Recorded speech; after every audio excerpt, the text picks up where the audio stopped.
quote, non-citizens without appropriate documents for admission to schedule an appointment to come to the border. They can now go on their phone and schedule a time to come to the border and then be admitted. And you identified 7 separate border points of entry where they could come. 5 of them in Texas, 2 of them in California, 1 in Arizona. It's like a concierge service for illegal immigrants. My question is, you didn't think the border crisis was bad enough that now we're going to have an app that allows illegals to schedule their appointments and come and be admitted to this country? The Senate hearing room turned into a political battlefield as Josh Hawley pressed Homeland Security Secretary Alejandro Mayorkas on one explosive question: is the U.S. border crisis being made worse by government policy? What followed was a heated exchange about a controversial phone app, migrant processing, and even national security concerns involving Chinese nationals. Here's exactly what went down and why this confrontation is making headlines. I look forward to following up with you, Senator. Thanks, Senator Padilla. Senator Hawley. Thank you, Mr. Chairman, Mr. Secretary. Thank you for being here. Let me start with what I hope is a simple question. Do we need to have more or fewer people coming to our southern border? Senator, we are working on diminishing the number of people whom we encounter at our southern border because of the challenge it presents. We're trying to build lawful, safe, and orderly pathways to accomplish that. Okay, fewer. So we need to have fewer, which means we need to roll back incentives to come. So I would have thought that would have been the answer. Let's talk about what you're doing, though. In January of this year, you rolled out a new phone app called CBP One, an app for a cell phone. I've got a picture of it behind me here. This phone app allows, and I'm going to quote from your own fact sheet, it allows, and I quote, non-citizens without appropriate documents for admission to schedule an appointment to come to the border. They can now go on their phone and schedule a time to come to the border and then be admitted. And you identified 7 separate border points of entry where they could come. 5 of them in Texas, 2 of them in California, 1 in Arizona. It's like a concierge service for illegal immigrants. My question is, you didn't think the border crisis was bad enough that now we're going to have an app that allows illegals to schedule their appointments and come and be admitted to this country? Senator, you're mischaracterizing the use of the application. Let me explain it to you. We are currently enforcing the public health order of Title 42, and I know you're very familiar with it. There is a process for individuals who claim an exception to the Title 42 expulsion authority because of an acute medical condition. Well, let's talk about this app. If I may finish, an urgent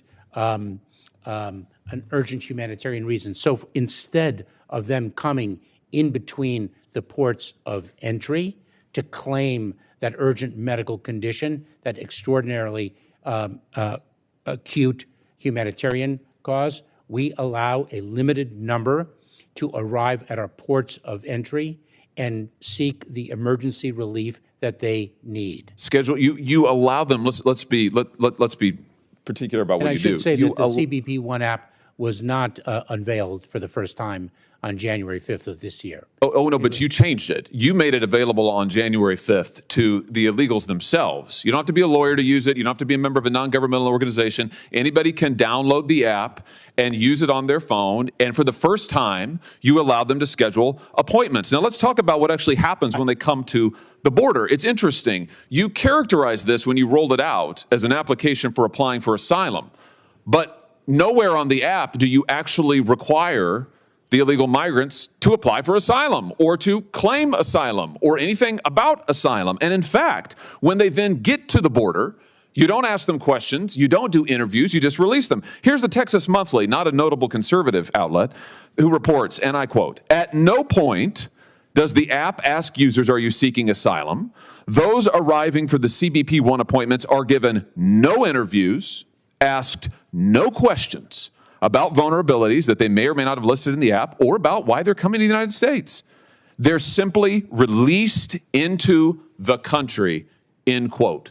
So rather than building a wall, Mr. Secretary. You have built Ticketmaster for illegal immigrants. You are, Senator, you are conflating programs. Let me explain Well, to just you. respond to this. Is it true that they are given no interviews, asked no questions, and simply released into the country? Let me explain to you what we announced on January 5th. No, I want you to explain to me what's happening. I know what you announced. I read it to you. So I will explain to you what is happening. Are they given interviews? Let's start with because that. Are they given interviews? We were previously experiencing That's almost- starting to almost- sound like a no. Well, let's almost just hone in here. Mr. almost- Secretary, my time is very limited. I don't mean to interrupt you, but I want to drive to some clarity here. But Senator, The Texas Monthly has reported that once illegal immigrants go on their phone and reserve their time to come to the border, once they use your concierge service that you've created for them, when they come, they are given no interviews. They are asked no questions about any vulnerabilities. They are simply released into the country. Is that happening?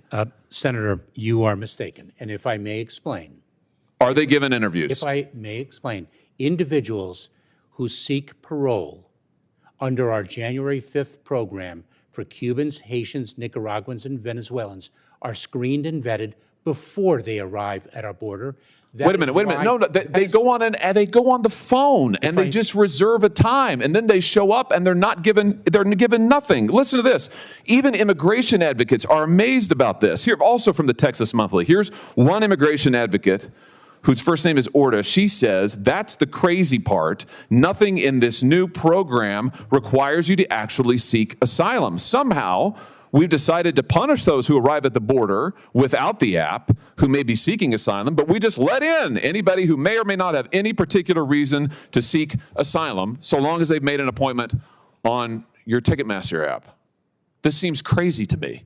Senator, it's a complete mischaracterization of the program that we announced and are implementing So how many people have used the app then? that you are referring to. So if I can explain. How many people have used the app? So we had a significant surge of Cubans. How many people have used the app? Nicaraguans and Venezuelans. Mr. Secretary, you're here to answer my questions. How many people have used the app? Tens of thousands have sought to make an appointment at the port of entry under our parole program. Okay, good. How many have been admitted without an interview at the border? You are, again, inserting a fact that does not belong in your question. So if I can, I will get you the precise. I'm reading to you from public reports about how your own app works. You're just blanket denying. Actually, you're not quite denying it. You're saying that maybe we don't understand. Apparently, I don't understand. Texas Monthly doesn't understand. Immigration advocates don't understand. You're the only one who understands, yet you won't answer my question. How much did this cost to develop, by the way?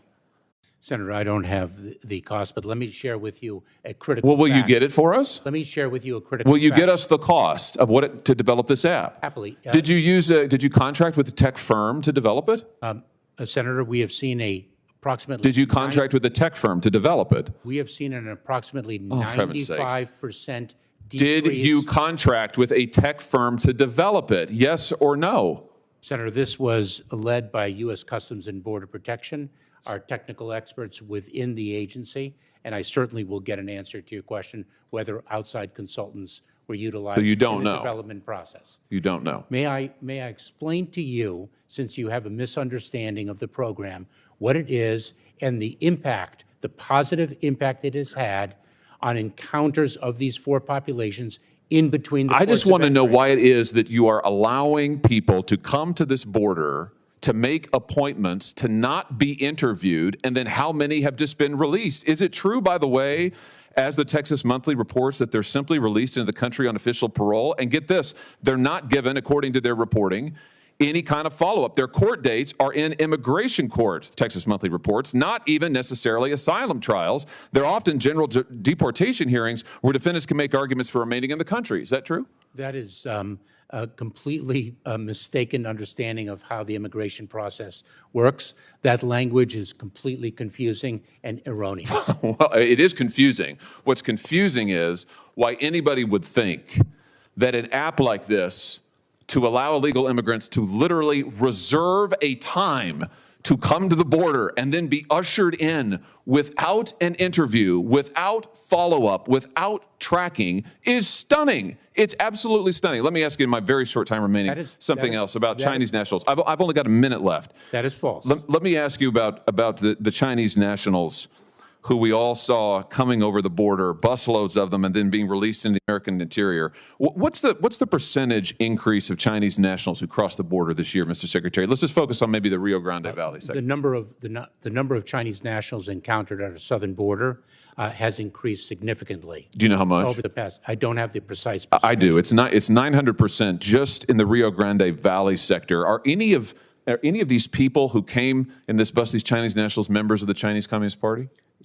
Senator, if an individual presents a national security or public safety threat, we detain them during the pendency but that's not what I asked. I asked if they're members of the CCP. During the pendency of their removal proceedings. Are any of these individuals members of the CCP? So I think there's about 70 who came on this bus. If indeed they are determined to be a national security threat or a threat to public safety, we detain them pending their removal proceedings. Were any of these individuals detained, or were they released into the interior of the country? I don't have awareness of that particular group of individuals.